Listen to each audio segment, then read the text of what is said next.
آج ان سے سوال کیا گیا کہ آپ کی گجرانوالہ میں کوئی ملاقات، انہوں نے بالکل ڈینائی کر دیا، نہیں میری کوئی ملاقات ہی نہیں ہوئی۔ اچھا میرا پھر مطلب ذہن میں میرے آیا کہ اگر یہ ملاقات لیٹ سپوز اگر ہوئی بھی ہوتی، میں ایک سیکنڈ کے لیے کہہ لوں تو شہباز شریف صاحب اس کو ایکسیپٹ کر لیتے، ہاں جی ملاقات ہوئی ہے اور اس کے بعد میں لندن واپس آیا ہوں۔ اچھا ویسے وہ جو گجرانوالہ والی بات ہے نا، وہ جی گجرانوالہ استعارتاً استعمال کیا گیا۔ اچھا ہاں، گجرانوالہ کوئی ایسی جگہ نہیں ہے کہ جہاں جا کے کوئی خاص ملاقاتیں ہوتی ہیں۔ خاص ملاقاتیں بیٹی کو جہاں ڈانٹ کے میں بہو کو بیٹھا ہوں سنایا یہاں سے گیا، وہ الگ صاحب ہے۔ جی جی جی، یہ جہاں میں بیٹھا ہوں یہاں سے ٹھیک 20 کلومیٹر کے بعد چلے میں عام سمجھ گیا ملاقاتیں ہوتی ہیں، یا پھر وہ ملاقات لاہور میں ہو سکتی ہے۔ اچھا اور شہباز شریف صاحب کے گھر سے بھی کچھ تقریباً 15 کلومیٹر کے فاصلے پہ وہ ملاقات ہو سکتی ہے۔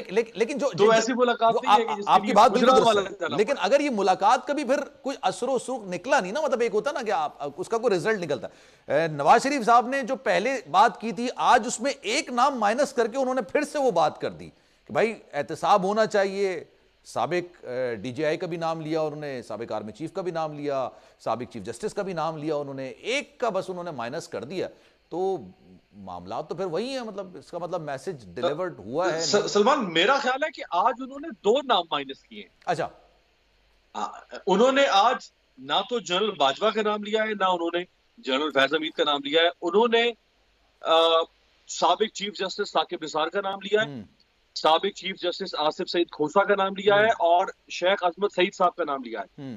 عظمت سعید صاحب اور آصف کھوسہ صاحب وہ 2 جج ہیں جو اس 5 ممبر بینچ کا حصہ تھے، جس میں جسٹس گلزار بھی شامل تھے، جسٹس اعجاز افضل بھی شامل تھے، اعجاز الحسن شامل تھے، جس 5 رکنی بینچ نے نواز شریف صاحب کو ڈسکوالیفائی کیا تھا فار لائف ٹائم۔ تو انہوں نے ان 3 ججز کا آج نام لیا ہے۔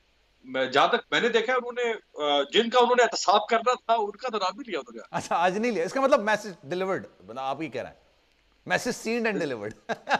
جی جی جی جی، اچھا سر ڈیلیورڈ ٹرانسمیٹڈ جو کہہ لے ہو گیا۔ اچھا سر یہ لیول پلینگ فیلڈ کی بات کی جا رہی ہے امیر بھائی، یہ مطلب مجھے جب مسلم لیگ نون تقاضا کرتی تھی یا اس کی بات کرتی تھی تو مجھے سمجھ آتا تھا کہ نواز شریف صاحب باہر ہیں، وہ واپس نہیں آ پا رہے ہیں، پاکستان تحریک انصاف کے سربراہ آزاد ہیں، وہ جیل کے اندر نہیں جا پا رہے ہیں، شاید یہ مقصد ہو سکتا تھا۔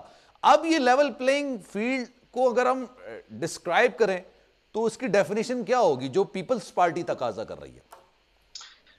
دیکھیں میں آپ کے سامنے نا کچھ فیکٹس رکھ دیتا ہوں اور اس سے پھر آپ اور آپ کے دیکھنے والے اندازہ کر سکتے ہیں۔ چونکہ پیپلز پارٹی نے سب سے پہلے یہ لیول پلینگ فیلڈ کی بات چھیڑی تھی، تو اگر ہم 2002 کے الیکشن کی بات کریں، 4 الیکشن ہو چکے ہیں اب تک جنرل الیکشن۔